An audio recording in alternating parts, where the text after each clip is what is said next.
Great Expectations by Charles Dickens. Chapter 14.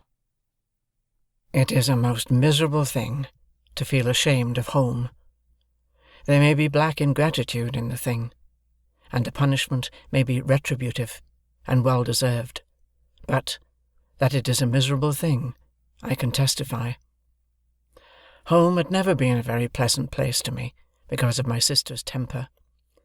But Joe had sanctified it, and I had believed in it.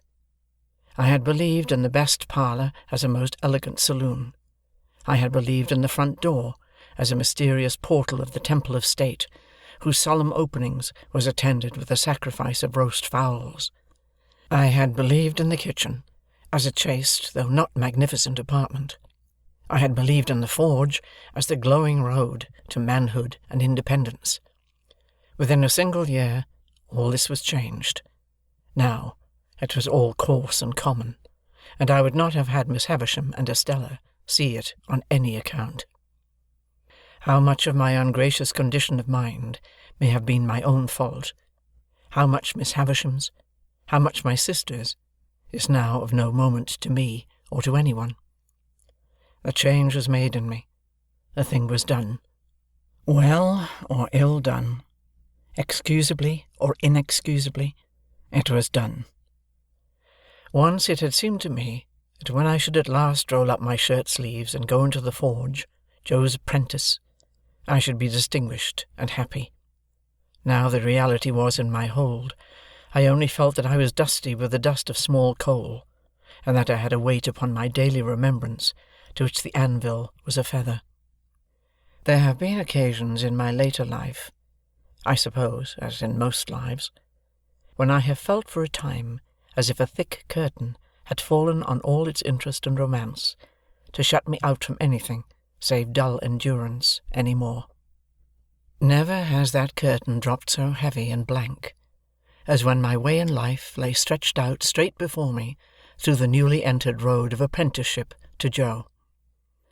I remember that, at a later period of my time, I used to stand about the churchyard on Sunday evenings, when night was falling, comparing my own perspective with the windy marsh view, and making out some likeness between them, by thinking how flat and low both were, and how on both there came an unknown way, and a dark mist, and then the sea.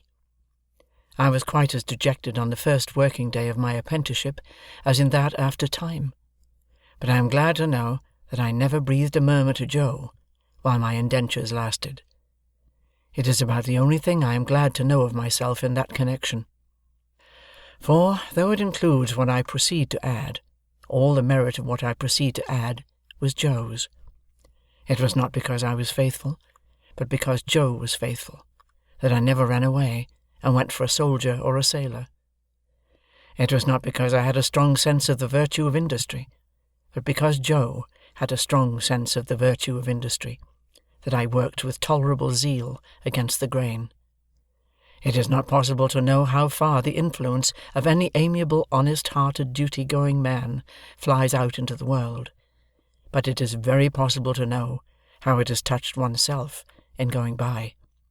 And I know right well that any good that intermixed itself with my apprenticeship came of plain, contented Joe, and not of restless, aspiring, discontented me. What I wanted, who can say? How can I say when I never knew? What I dreaded was, that in some unlucky hour, I, being at my grimiest and commonest, should lift up my eyes and see Estella looking in at one of the wooden windows of the forge.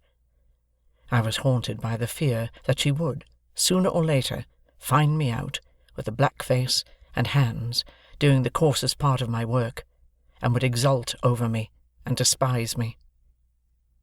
Often after dark, when I was pulling the bellows for Joe, and we were singing Old Clem, and when the thought how we used to sing it at Miss Havisham's would seem to show me Estella's face in the fire, with her pretty hair fluttering in the wind, and her eyes scorning me, often at such a time I would look towards those panels of black night in the wall, which the wooden windows then were, and would fancy that I saw her just drawing her face away, and would believe that she had come at last.